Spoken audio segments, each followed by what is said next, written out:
સીતારામમાં સીતારામ શું કરો? આ તેદી આપણે કાપતા થા ને તુલસીને હોટિયું હોટ્યું કાપી છું ને હા. હોલ પાડી ને પોરવા જો પોરવું છું આજ બેરખા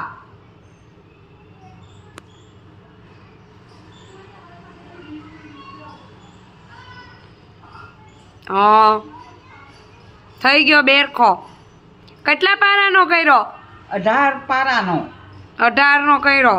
18નો જોય હા આ સેવામાં આપવાના હો બધાને એમને આપો. બધાને એમનો ગાયને કે કૂતરાને એક રોટલી નાખવાની બસ એ સેવા. જો કેટલા બન્યા હજી આ એક બનાવવાનો છે. આ પૂરા થઈ રહ્યો ને કે ધોરો નથી રહ્યો ને